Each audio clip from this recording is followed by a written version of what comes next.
This is a CBC podcast. A Terrace area mountain biker is recovering in hospital after being rescued late last week. Local search and rescue had to use a helicopter to get the biker off the trail. Dave Justin is search manager with Terrace Search and Rescue. Dave, good morning.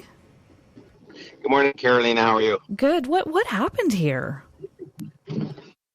It was a little bit crazy and busy. Thursday afternoon, we got a call just before 2:00 of a report from the fire hall that a person had been mountain biking on one of our trails in Terrace, and the back end of Terrace Mountain, and that person had taken a spill and that she was not in very good shape, or she was starting to worsen. Some shock was starting to kick in, quite a few injuries, and huge concern for possible spinal.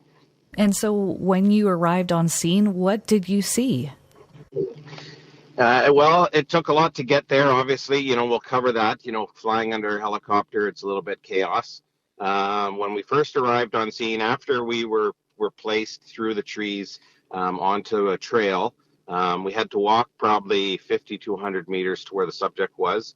She was being looked at by other bikers, and her spouse was there making sure she wasn't moving. They were holding C-spine.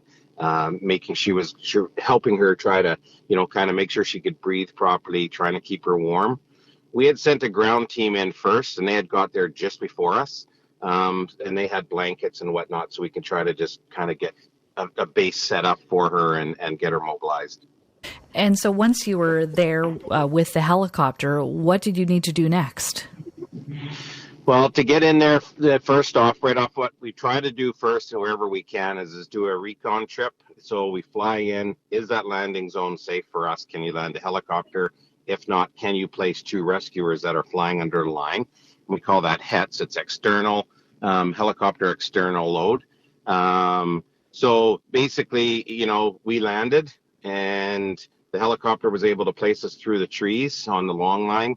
It's a big Bowman bag that has a stretcher and a spine board in it. And, it's, you land, you're always happy that you make it in safe with the helicopter. And once we packaged her up, then the plan now is how do we fly out with her, as that subject with us. And how did you fly out with her?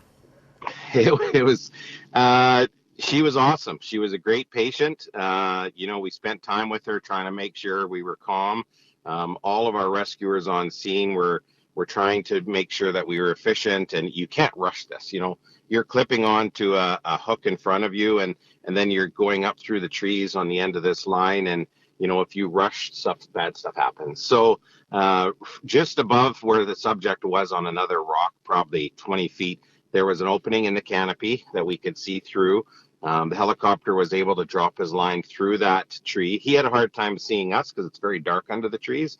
Of course, we could see him, no problem. And once we were clipped in, we did all of our safety checks. Andrew and I were on the line. We made sure all the carabiners were locked. We talked with Michelle, and we said, okay, are you good with this?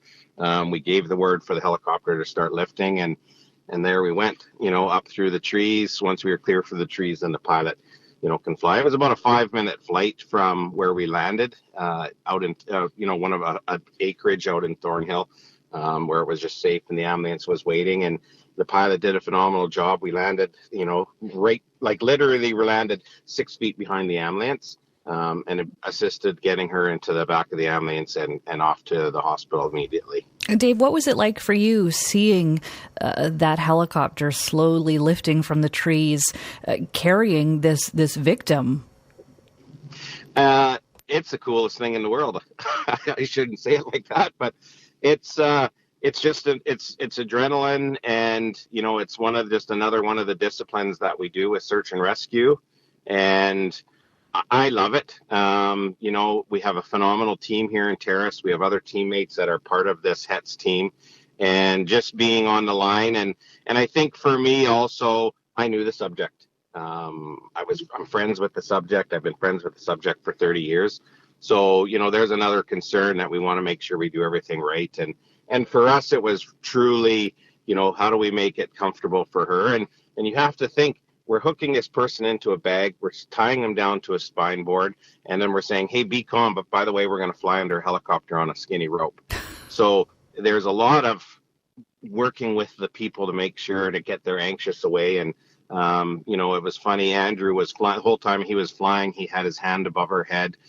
She just had a little opening in the Bowman bag to see out, and he was sheltering her from the sun, so the sun wasn't blinding her, and making sure she was still good with, talking to us, and she was awesome, and it was a great rescue, and it all ended, super well because we got her to where she needed to be, and that was in the hospital. And how is she doing now?